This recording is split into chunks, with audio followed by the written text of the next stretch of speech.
YouTubers. It's me, Rich Fulcher, Rich Fulcher's TalkBox, your favorite podcast. And you know what? If you like it so much, prove it. Like and subscribe to the show. I will really be happy if you do those two things. And if you do one of them, I won't be as happy. No, I'm just kidding. Anyway, we've got a great show for you this week. It's Tony Cantwell. He's an Irish comedian. He's been on the TV tube, and he's been on YouTube, too. He's very successful, virally. And he's doing a show up at the Fringe. And we have a hilarious conversation about his new show, which is a little bit about crying. So not cryogenics, crying. So let's have a look and see what this show is all about, okay? Stop it. Rich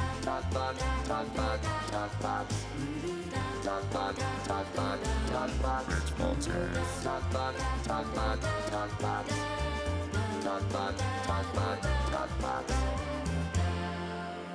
Here are your sponges. Kenny, do you like wrestling? Yeah. Oh, good. Yeah, me too. I don't know if... It's all MMA, though, right now, isn't it? Yeah. Oh. Hey! Hey! What are you gonna do when I come in here, brother? It's Rich. Hulk Hogan! It's me! Yeah! This is great. Oh, back from the dead, brother! Tony Cantwell! So nice to meet you. Nice to see you. Nice to see you. Have a coffee. Thank you so much. I will. Sit down. Okay. In that order? Yeah. Okay, sorry. How are you doing? Yeah, I'm good. What a lovely Space Odyssey set you have here. I know. It's pretty cool in a weird way. Do you know what I love about soundproofing is it also is kind of like cold proofing as well. That's what's always great about soundproofing is it just keeps the sound in and all of the heat. It's so on here. And all of your emotions. And all of your emotions, never let them out. That's why all the astronauts return home broken. They left all their feelings up there in space. Yes. Yeah. I never thought about that. Yeah, I'm just telling you. You know, once you see the Earth look a little bit smaller, it just it warps your mind, I guess. Tony, I'm really glad you're here because you're getting ready for Edinburgh. I am, yes. And the main question, though, which I'm sure you've gotten a lot recently, is have you seen The Odyssey? Huh? Have you? I did see it. You what? Yeah. Did you see it on IMAX or just regular? I saw it in 70mm film in the Irish Film Institute, and it's awesome. I actually went to the premiere. You're what? Yeah, look, I'm You're not a real only Hulk Hogan. cinephile. I am, yeah. How did you manage that? What do you think of the whole saying cinephile kind of thing? Because sometimes it means kind of like a hobby, the whole a file thing, and then sometimes it doesn't, and it's kind of like when do you get to decide when you're a hobbyist and when you're going to jeopardize your life and your career to pursue that kind of hobby? Do you know what I mean? It's crazy. Yeah. It can be such a kind of, he's just kind of into his trades. It's a fine line. Yeah. And weirdly, zoophilia is the bad one. I just thought it was someone who likes to make love to films. Yes, no, Yeah. it is. Yes, yeah. It was easier with VHS. DVDs were a little bit sore. But the film reel canisters, that was probably the heyday for cinephilia. You gotta love that. Yeah, you just wrap yourself up in that. Freddie, don't listen to that. Sorry, Freddie. Yeah. But yeah, nice. Have you seen it? No, it's on my list, but everyone's watching it. I feel like, I missed the boat. Yeah. Oh, pardon the pun. Yes. He's on a boat. Yes. He's on a boat. Did you read the book? Yeah, well, a long time ago, I had to read it. But everyone's reading it now, too. I tried. I didn't know how long it was. I went to go see it, and then I was in bed, and on my Kindle, I got it because it's free, because it's in the public domain. And my wife was laughing, and I was like, how long is this? Probably, 30 pages or something. It's a poem, you know what I mean? And then I saw how big it was, and I was like, no way I'm reading this shit. Right. But, and it's also completely illegible. And I'm like, and also I'm just picturing Matt Damon the whole time, You know when you get So am I. an actor all the time. On the chalkboard. Yeah, all the time. No, it's good. I recommend. He's good in it too, Matt Damon. Yeah, he is. He gave up gluten to get that body, and I don't know if it was worth it. Gluten. Why do you have to give up gluten? I think not eating gluten forces you to eat all of the other things, which is good, and the gluten is bad. And I think that's it. But But it's just in bread, right? It's in bread and it's in pasta. It's in like sauces and stuff. I don't know. I haven't looked into it, but I've just decided I'm not going to do it. Are you on a special diet right now? Are you like, I'm doing the festival, I got to get in shape. Well, and I'm singing? Yeah. yeah. That's part of the routine. The Rocky thing. Oh, yeah. I thought you're going to kind of Bob Fosse there or something. That was kind of like, yeah, that was going pretty big.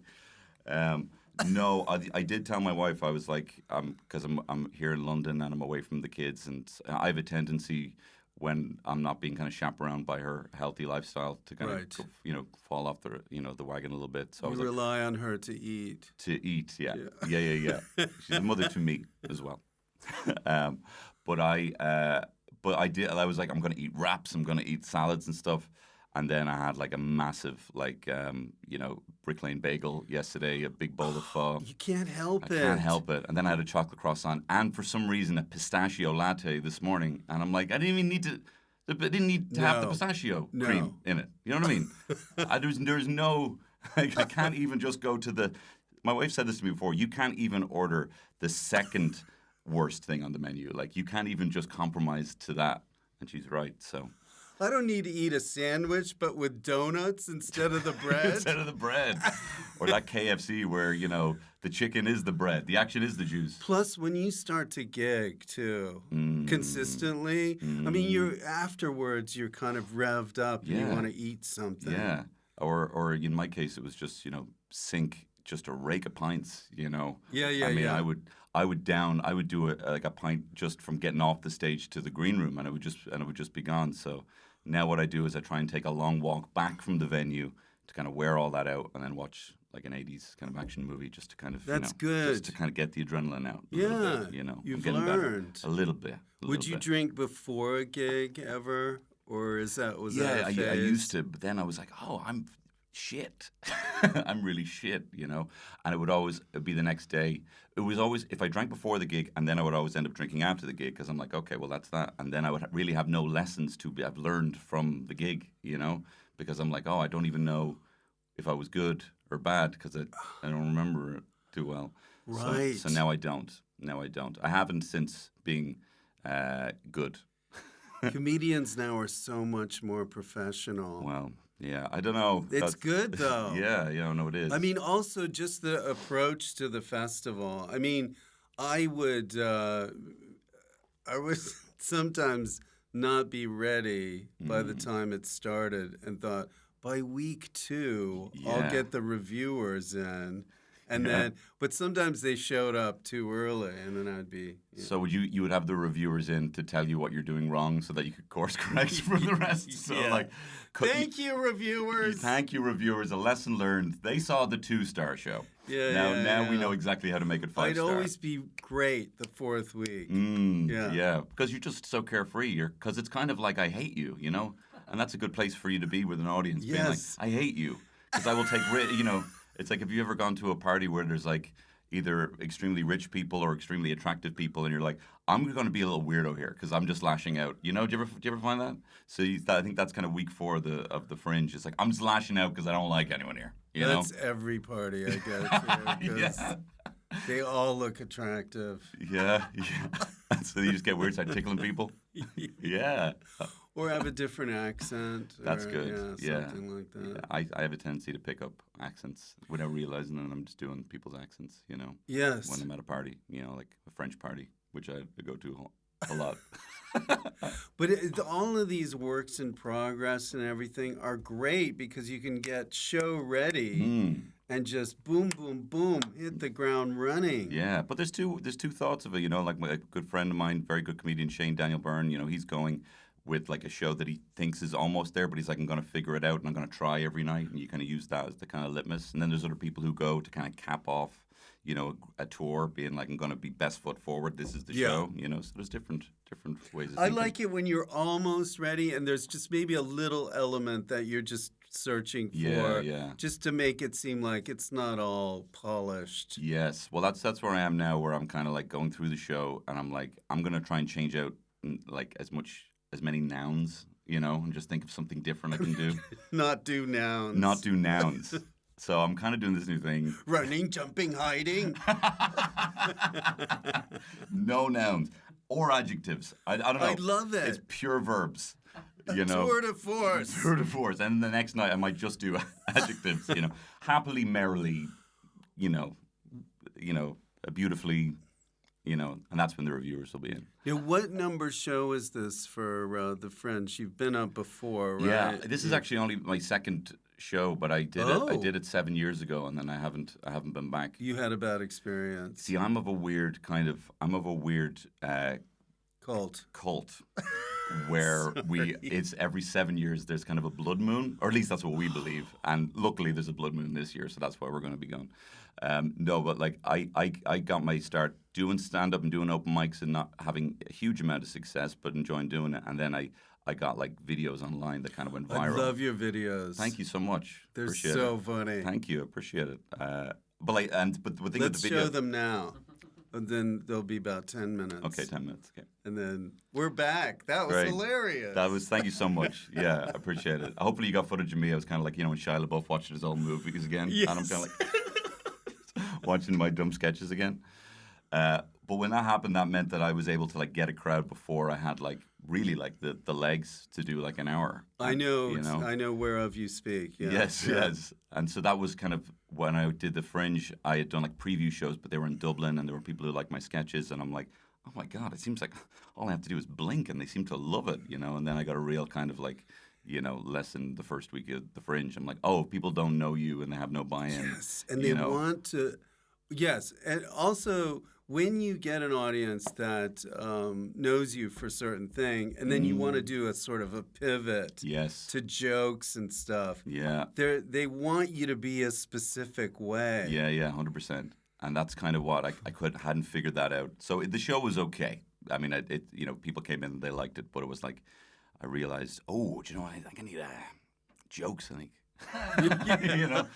There was a lot of kind of like, do you ever find the way? Or do you remember when? It's all premises. All premises, yeah. And then like it was not even premise. I walked into a bar. Yeah. Yeah, that's it, the whole thing. Do you ever get the way you walk into a bar? Yeah. Do you ever get the way a horse walks into a bar? That'd be a mad idea. His face would be long or something. I don't know. I'll figure it out next 7 years. Yeah, a Martian, a priest, and a karate instructor. Please stick the landing on this. I need to know what the punchline is for this joke, for that one specifically. Yeah, so with this show, I actually think it's like a show, and there's jokes in it, and I like them. But see, that's all a learning process. Everybody goes through their own little thing. But you can also kind of have a bit of, if you buy into that kind of, if you watch too much David Bowie YouTube videos about what it is to be an artist, and then you're kind of like, you can go down the kind of self-indulgent streak where it's kind of like, well, yeah, no, they should just get it, Don't play to the choir, Oh yeah, those things. Be a freak, And it's like, yeah, but you're not funny, man. Like, be funny as well. I'm not you, David. I'm not you. Stop trying to make me you. I can't sit in the garden barefoot and just throw out tunes. No. And invite Keith Richards over. And then what happened? And take shrooms. This sounds pretty good.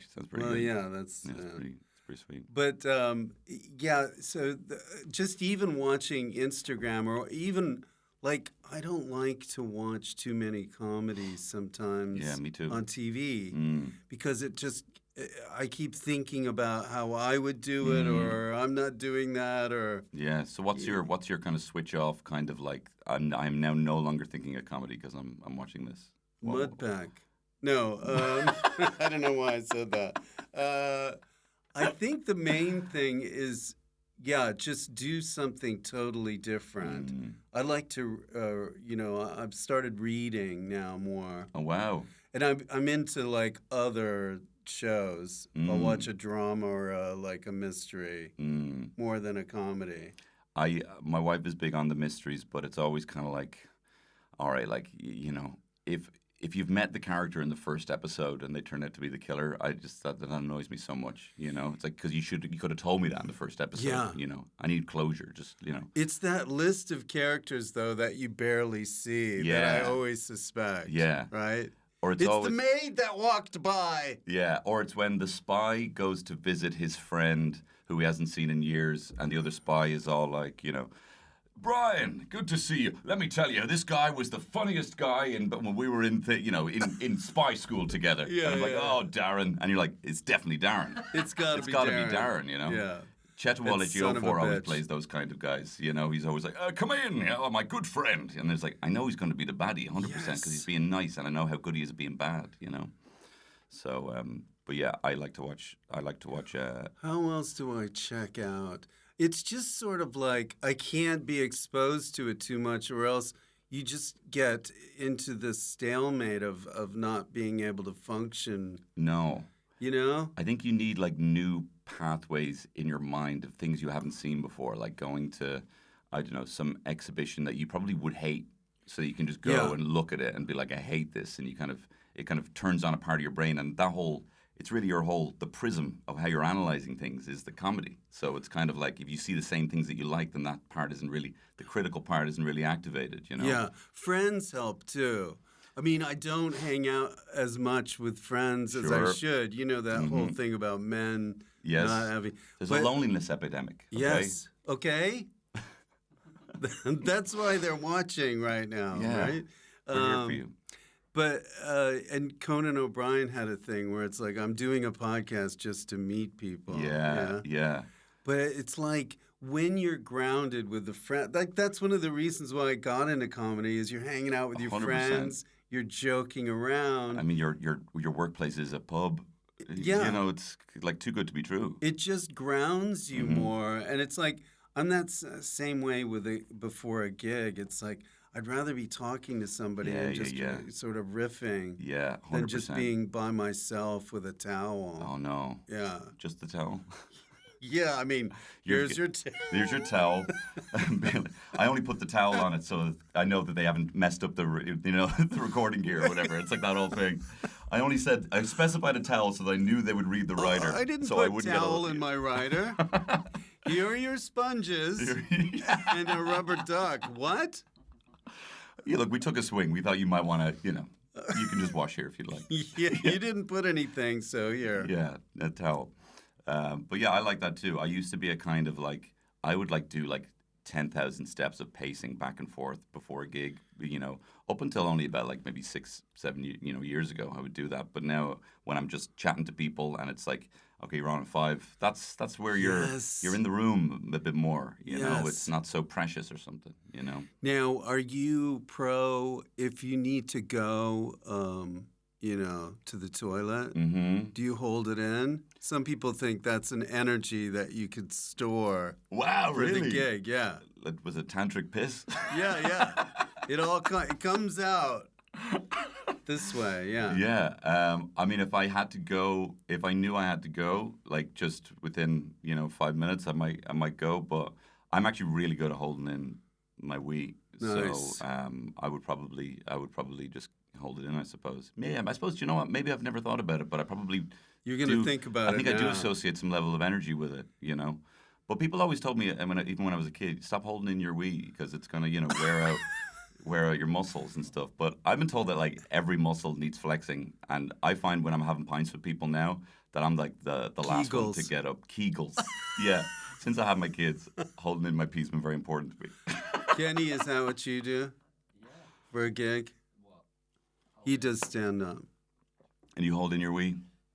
Can do, yeah. He can do. He doesn't like to talk about if you're ordered. If I was on a dare, yeah.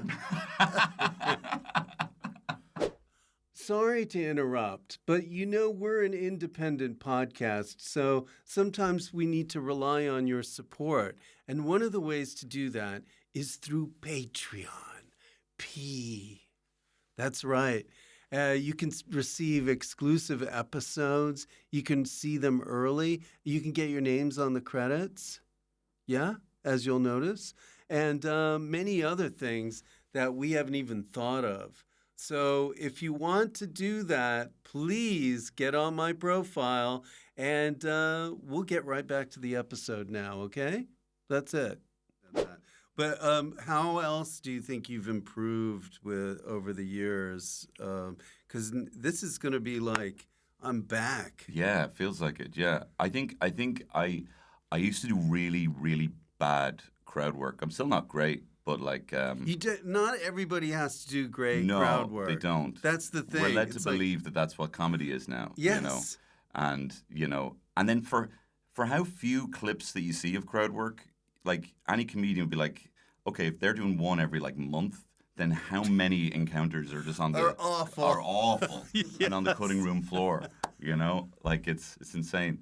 So I used to be bad at crowd work and then I realized like only in the last couple of years to ask questions that I'm genuinely interested in hearing the answer for, because I don't care how long you two have been together, and I don't care, where where they live or what they're. I really never ask people their jobs in real life, right?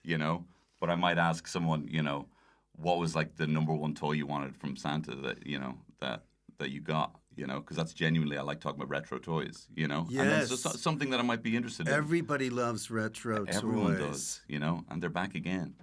You can get the turtles as they were in the 80s again in the same looking packaging for like a serious, price hike, but still, So I only ask people things I'm interested in hearing the answer to. It's basically, what can you say? What can I ask you that you can say that I have a preordained joke for? Yes. That I can get a clip on. Well, that's how it's working. But I think the good crowd work is like, I have nothing, but I want to know. Like Dara O'Brien is the best at it because he's great. Because he won't stop asking until he gets the minute detail of someone's job that they have to do every day that they despise. Like a particular task or something that they have to do, and then everyone can find that relatable. But we're also kind of learning about this aspect of it. So it's interesting. And then he also just seems to know everything about everything anyway. He does, and he has a take on it. He's like Mr. Science. Yes, he is. He's a proper, isn't he? I think he's like a doctorate in like physics or something. He's got like, he is? Or something. Oh my Maybe. God. Yeah, he is. I've said it. That's amazing. He's a doctor in physics. I bet he does a lot of science conventions. Oh, I'd say he's cleaning up at the science conventions. I'd say he's dining out. If there's an Irish science convention, he's raking it in. But like I've also found like with small talk that like I don't ask people about their jobs. I have no interest in that, And then also what I do in genuine conversation is I tend to bring up topics just among my friends that I have a funny thing about, you know? And I'm like, why have I not just talking about that? Do that on the stage. And I already do that. I'm already a brazen attention seeker with my friends and try to one-up stories, so why don't I do it on stage? Right, but we're all looking about ways to get in. And then once we find it, we fine-tune it. Like, oh, that was good crowd work. Now I just dispense with the crowd. Yeah. Have you ever had any bad crowd work experience? Oh, God, yes. Yeah? Oh, my God, that's my middle name. Bad crowd work is your middle name? My problem is I don't delve like Dara. Like, I should just talk more, but then I go, oh, this isn't working? Okay, fuck you. Yeah. Yeah, that's great. You know what I mean? Yeah. And but what is funny sometimes too about crowd work that always seems to be a thing is when people try to shut down and then you try to get it out of them. Yeah. That's always good because you're trying to get information out of people. And you treat it kind of like it's some kind of like national census or something. Yeah. Like how many children in your domicile? Yeah. But it is amazing how it's just taken off online. Yeah. But I think it's also now kind of skewed what audiences expect a comedy show to be. Like sometimes you have these comedians. Talk to me. Yeah. Coming in there with like a pre-prepared bit, and then thinking that this is part of it and like there's no like your partners in this bit when it's really just like no, like please shut up, like please don't, Yeah. And I've done that on stage sometimes where I've been heckled and I've just said please please stop, and that there's no quicker way to like lose the status in a room to be like I'm begging you For the love of for God. the love of God, please, I have nothing else to say.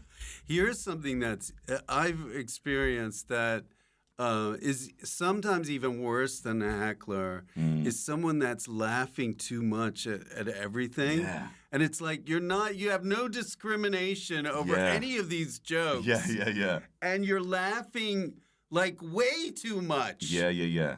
And I think that when I hear that, I just go back to like being like a weirdo teen where I'm like, well, they're laughing at me. And like not in a good way, you know, like they're laughing at me. They're laughing at just me as a person. I am laughable. Like if that's where it goes here, just one person laughing the whole time. When it's really just like, oh, I'm really just tickling this person quite well. you know? Yeah. But it just goes into this kind of, and then it's and you can't be antagonistic with it because it's kind of like you're already on side, so you don't know what to do with it. It's kind of like an annoying, wasp or something you just can't get in the room or something. You know, it's weird. It's like if you went to a gig and everybody before you is terrible, and then they laugh at that, and then they laugh at you, and you go, "Oh, I'm just lumped in with everyone." Yeah. It is weird, and actually like that's the thing that you can't decipher the difference early on is there's different types of laughing when you start in comedy.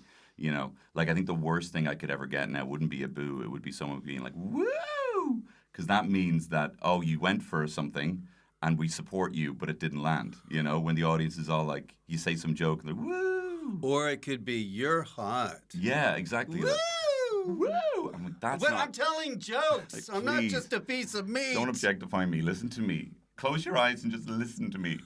Well, this coming from a guy who does a podcast called Young Hot Guys. Young Hot Guys. Yes, yeah.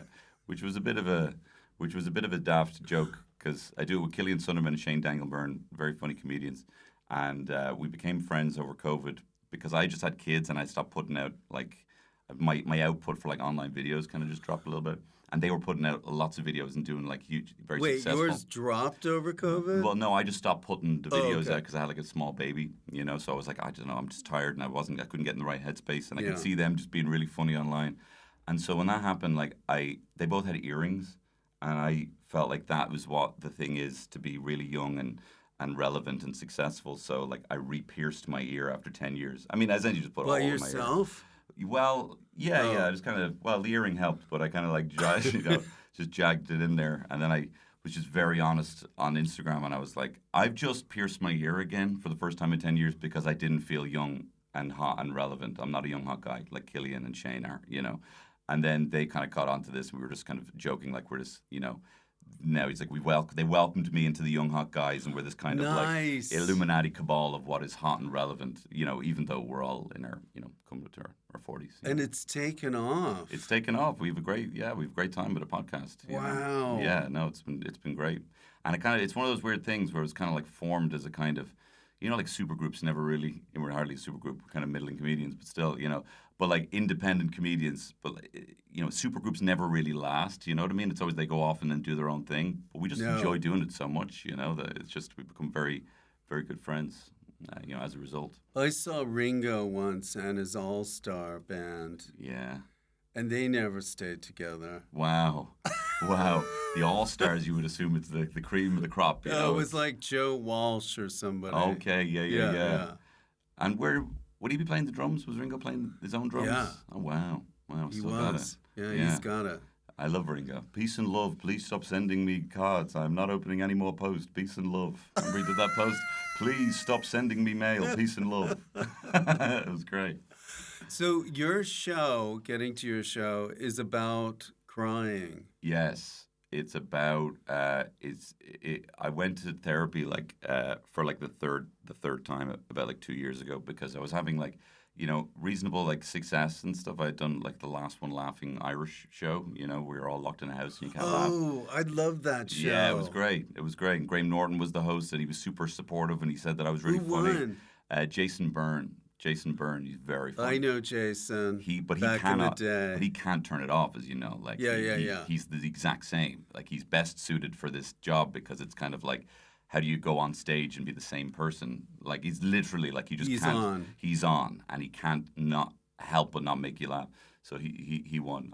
I was out like second. I wasn't second. I was like second last. How long does the whole taping take? Oh, it's like 12 hours. It's like really? 12 hours you're in there, you know, and not being able to laugh. And then it was actually Jason that made me laugh because the first time I smiled was because Krista Berg walked into the room. and I smiled. That's And big to anybody. I now. smiled at the part because he was singing Lady in Red on the guitar, and I smiled at the part where he was like, and she turned to me and smiled, took my breath away, and I was like, and I smiled at him to show him that I know and love the song, and I got a yellow card for that. For smiling? For smiling, even, Oh. yeah. But then what was really funny about that is I was already on the cusp of smiling because as soon as he walked in, we were like, oh my God, Krista Berg. But then Jason started screaming, I thought he was dead. I thought he was dead. And like Krista Berg's like trying to ignore hearing this, Yeah. while singing Lady in Red. Oh, that's not fair. And then the second time I actually was like crying laughing because Jason had found this, like the silly putty where you just put your fingers in. It's like, Yeah. and like I picked it up to show him, and I was all like, hey, look at that. Is that funny? And then he took it and did it once, and I was like, I'm like, oh no. And then he followed me around the house just going, and I He just couldn't. smelled blood in the smelled water. blood in the water. Yeah, It was yeah. like proper, shark, I would be doing stuff like, I don't even know if it works, but biting the side of your mouth or doing something like. I was kind of doing it kind of like, that Yeah. kind of like, it's kind of that, the bad guys in Superman 2 kind of whistle, that kind of, I was trying to do that, but it didn't work out for me. But I had success with that, and I'd also had like this sitcom that I'd done for RTE, and I was like, this is like the best year ever. Like, it's everything that I wanted to do. And then I was at a Christmas party and with all of my lad friends, and we went up to my mate's attic because we went exploring because it was a new house. We found this like dusty old treadmill. We were like, oh my God, we turned it on, and it only had like one speed, which was just max. And we were like, this is amazing. So we're like we didn't even talk about it. We all know what we need to do, just like take turns running on this as fast as we can until someone dies, and we were really excited. So everyone had gone up, and then I was the last person. But like, I genuinely hate doing anything athletic because I kind of grew up like a bit chubby, and I still have this weird kind of idea like I'm just gonna lose or whatever in my head. But anyway, I was drunk and I ran on the treadmill, and then I ended up running for like just a smidge longer than I thought that I could. And on the treadmill, running at full speed, I just burst into tears in front of all of my friends. And I was like, I have no idea what this is. I was just so overwhelmed by the fact that I was running on a treadmill, and it was so different from what I thought was going to happen, that I started therapy the next day. And then the rest of the therapy was kind of figuring out why. Do you think it had a childhood trigger with the weight and stuff? Yeah, big time. I think it was kind of like, because I heard a voice in my head because I was like, what's going on? Because it genuinely felt supernatural. It genuinely felt, I don't know if you've ever like encountered a ghost, So your younger self and yourself combined? Yeah, combined. It was kind of like my younger self was still kind of in the kind of, I realized the younger self was in the kind of more, so it was still in the driver's seat of like who I am, was still deciding essentially who I am despite everything else, Oh, wow. And then when I had this kind of like reality that was like, oh, this is different than what I think, because I literally heard a voice in my head that was like, oh, you can just do this. And that's what, it was like, and let me tell you, like crying really hard is like never a good look, but like doing it like doof, doof, doof, doof, doof, doof, and then the sound of the treadmill in the attic, doom, doom, doom, doom, it's not My good. cries on the treadmill have been from pain. Though. Yeah. I can't do this. I can't do it. Yeah, it goes up to like a 0.5 incline, and you're like, yeah. So, yes, the incline. Forget about screw it. the incline. Yeah, that's why we have treadmills, so we don't need to have an incline. There's inclines everywhere. Was it that you, because I know everybody tries to have a theme for their show, was it that you had enough material about crying and you found that, oh, I'm writing a lot about crying? Yeah, that's kind of how it... Or was it this one episode and then you go, I'm going to build on that? Well, that was kind of like, I thought that was like a funny thing that happened, and then genuinely just in the next year, like in therapy, the therapist was kind of like trying to probe me for things of like, if not liking people, not like an alien probe. I could see. Maybe No, that's where your I mind understand. went. I was She was thinking trying about to that, probe yeah, me, and I was yeah. like, "What kind of science is this?" And she's like, "Well, from my planet, we need to get it up there." Is that where my id is? Yeah. Yeah, and my ego's, hey, hon, my ego's up here. I'm crying now. Yeah, but the therapist was kind of like, who are you? Like, outside of like doing a show or whatever, or trying to make people like you or whatever, You know, who are you? And that's what we Right. need to try and kind of figure out.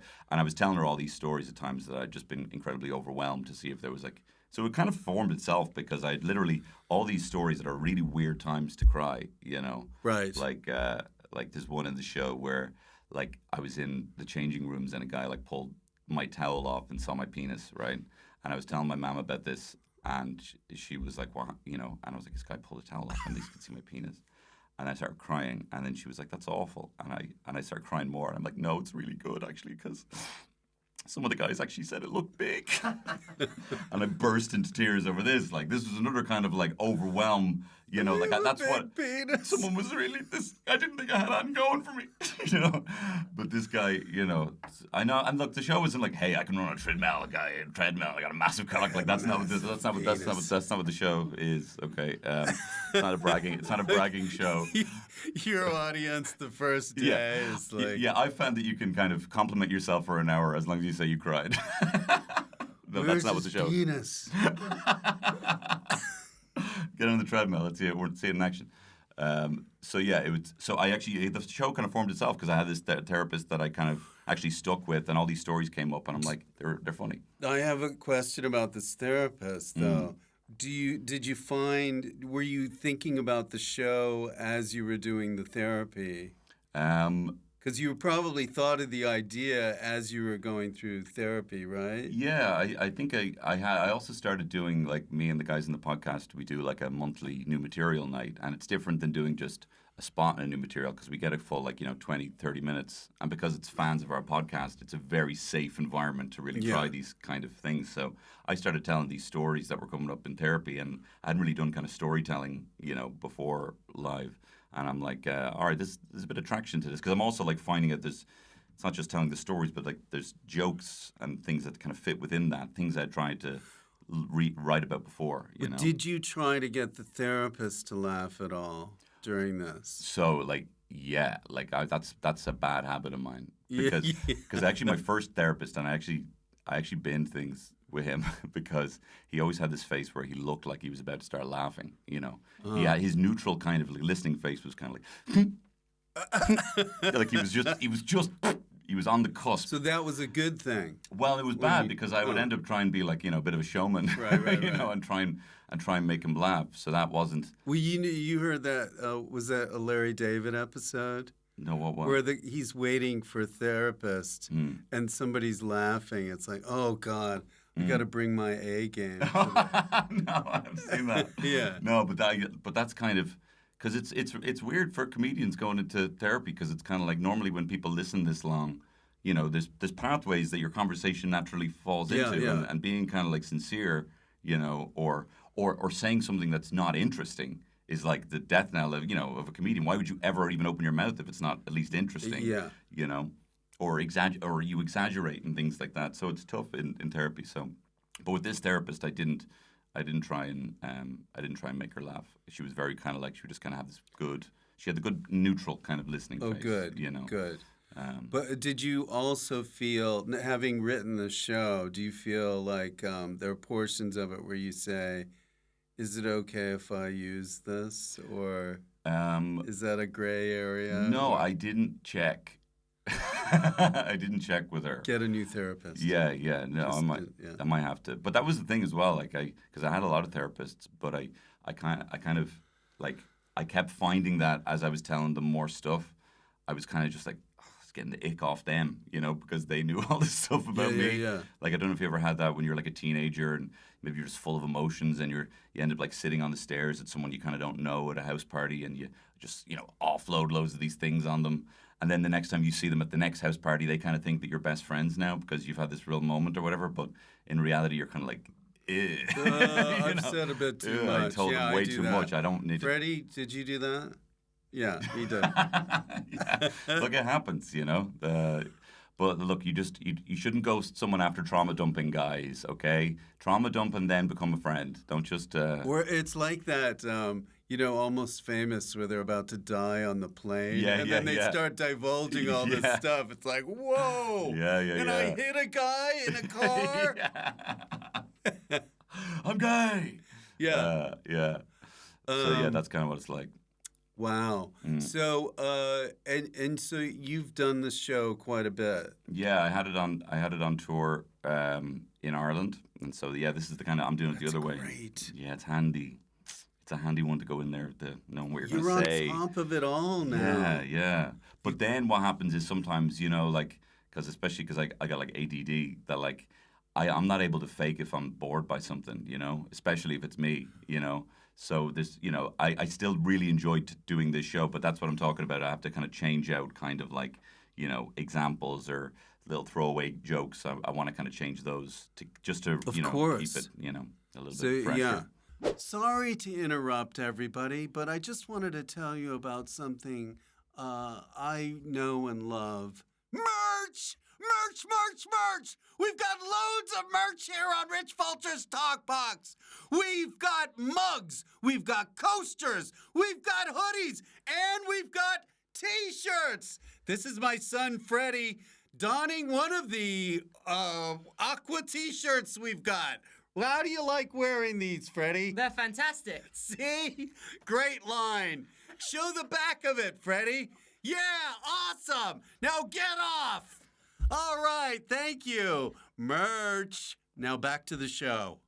Great job.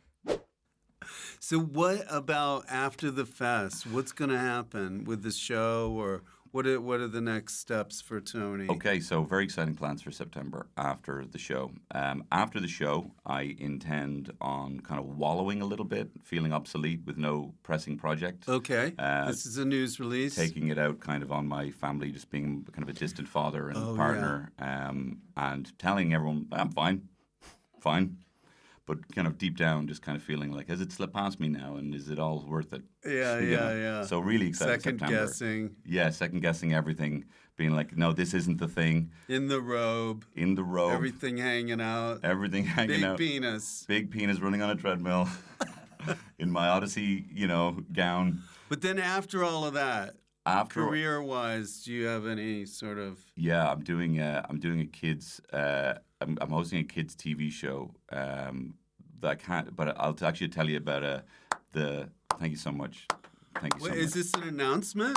It is told actually. no one about it's this. it's an exclusive. I'll tell you the premise. You'll love the premise, but I can't tell you on mic because it hasn't been announced yet. Okay. Yeah. Okay. Okay. So is this off mic? Okay. Cool. Okay. Well, maybe you can bleep it out, and then we'll get your actual reaction. Okay, because that'll be fun. So the premise of the show is kids come on, and Right.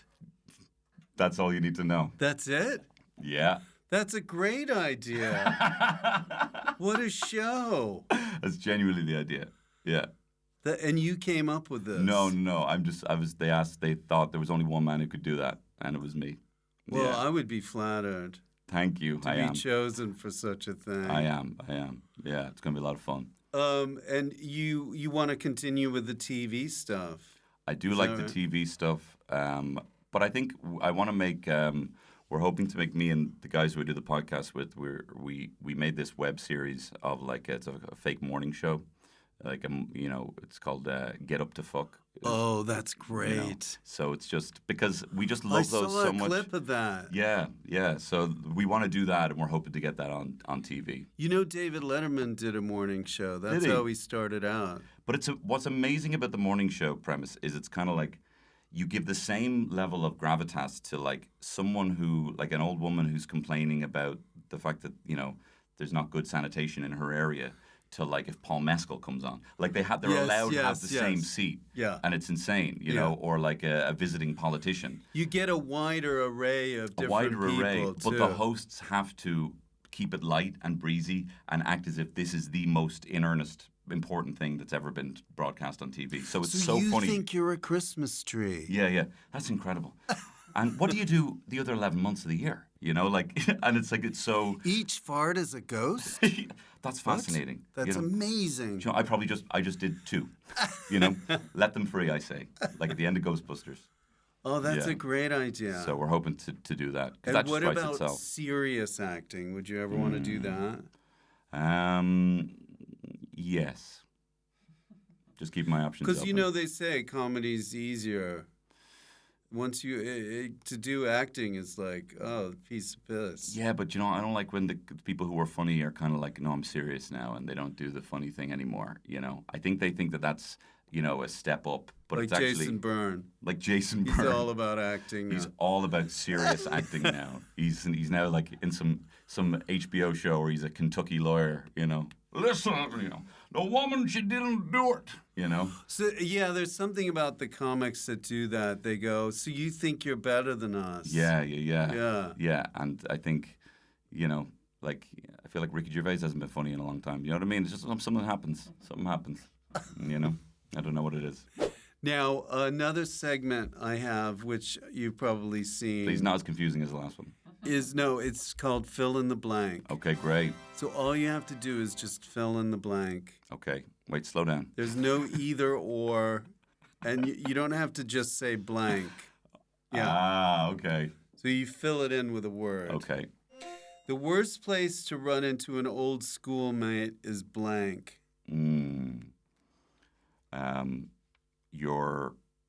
Your bed at home. Yeah, like what are you doing What are in you my doing bed here? with My my wife? My wife. Yeah. Yeah. Yeah. What's going on? That is true. But like, it's also, hey, haven't seen you in so long. What's going on? Hey, 'Cause hi, honey. I can't hear you when you're kissing my wife. What did you say again? So that would be pretty bad, I think. Whoa, slow down. So what's going on? Yeah. Blank is the last time I yelled at someone in public. I'm screaming at my kids all the time. Blank is the last. I don't really. I think I yelled. Actually, this is going back a while, but it's. I yelled at an estate agent when I was trying to get a flat in London like 10 years ago. Nice. I don't yell a lot outside of my home, where it's no. But I said a flat. yeah, this is curvy. I yelled at an estate agent because he was trying to just. We'd agreed with everything, and the landlord had agreed a price, and then he was just throwing on like another £150, and I was all like, and he's like, well, I'm gonna go put this on offer to someone else for £150, and I was like, you can't do that. You threatened me. Are you trying to bribe me? Because that's how I yell. Let me guess, Foxtons. It wouldn't have been as high end as Foxtons. It was one of these more mom and pop, above a chicken shop kind of estate agents. Hang on one sec. This podcast is brought to you by Foxtons. No, I'm just kidding. That's pretty cool. If I were blank, I'd probably be a lot more competitive than I am. Talented? No. Come on. If I were... Are you competitive? Okay. Only in things that I think I can win, and if I think I don't have a chance, I don't ever want to participate in them. And that's competitive because I don't think I'm going to win. So maybe why do it? Okay, do you know what? I have an answer. If I was Spanish, Okay. I would be more competitive than I am Because of the World Cup. because of the World Cup. Wow, There you good go. answer. Topical. I wake up and I'm bald. This is a hypothetical. Jesus. Okay. The first thing I do is blank. Look, I'm sorry to say this, but I think I'd be quite sad over this state of affairs, and I think I'd need to pick me up. And I'm sorry to say this, I probably have a wank. Okay, all right. Okay, sorry. Just I'm bald. I'm bald. I need something. Enough said. That's a good answer. Blank is the most surprising thing you discover about my early years. My early years. Well, like younger years. My younger years, I was like just an incredibly spoiled child. Where Really? I was like a petulant, spoiled child who would get everything that he wanted. So much so that when it was my older brother's birthday, I would get like as big of a present as he would get because I would flip You'd out. raise a fuss. Yeah, I'd raise a fuss. So he got like FX3 rollerblades, Bauer rollerblades, and I also got like a matching pair for his birthday. And then my birthday came around, and I loved the circus because I loved clowns, believe it or not. I just thought clowns were awesome. And so my mom said to me, okay, so for your birthday, we're all going to, one of your presents is we're all going to go, the four of us as a family, on a trip to the circus. And my response was, why should you guys get to go? I'll just take all 4 tickets. Wow. What, you and your friends? Me, just on 4 consecutive nights, I suppose. I don't know. Oh my gosh. Yeah, I don't know. So, like, I was an asshole. That is petulant. Yeah, I was, yeah. But I think actually just moving away at 20 and just realizing all of the nice things that I had just kind of, you know, put the reins on that. Yeah, getting kicked out early. Yeah, and just realizing that, you know, maybe those weren't shitty dinners. Maybe this is actually way better than what I can cook. We have Christmas that, you know, you've got to have the same for each kid, same number of gifts. You had 13 gifts and I only had 12. Right, Freddie? Yeah. Yeah. You take out the measuring tape and be like, well, hang on. Well, no, that doesn't constitute. That's not a proper gift. Yeah, Look, yeah. That one's this. I know it's a gold That's diamond. a stocking gift. Yeah. That's not a real gift. I know it's a gold ring, but look at the size of it. A yo-yo doesn't count. Yeah. He got a skateboard. It's, you know, there has to be some fairness to it, you know. Well, this is the thing I'm realizing because my wife is not about fairness at all with our kids. She's kind of like, things just happen. You just have got something.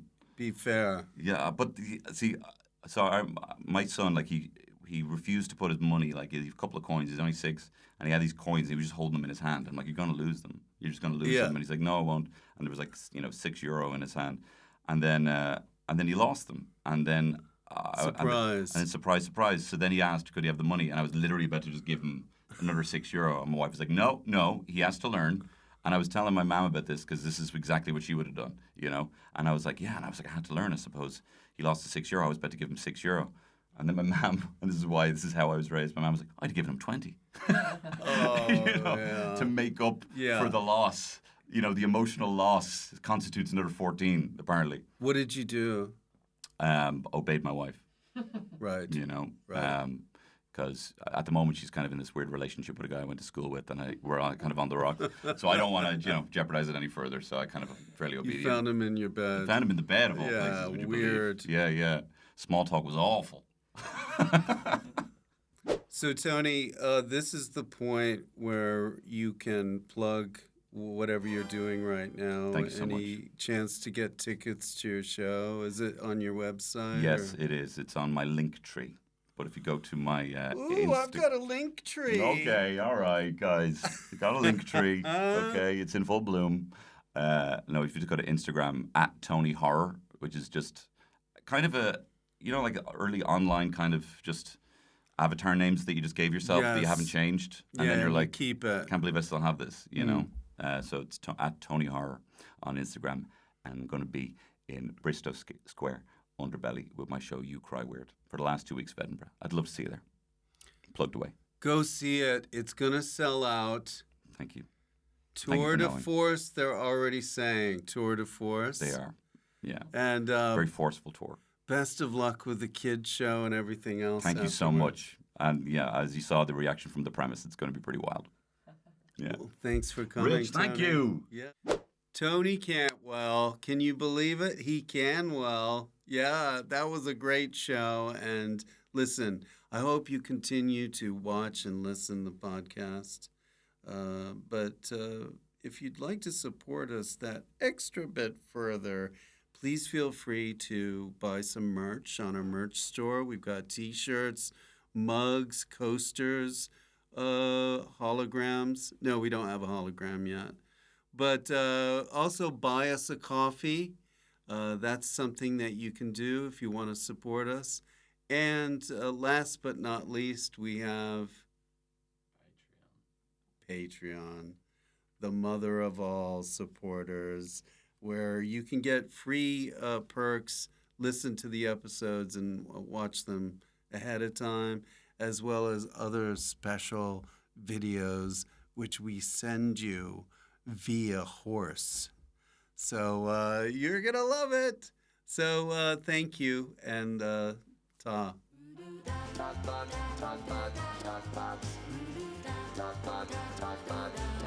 Rich Fulcher.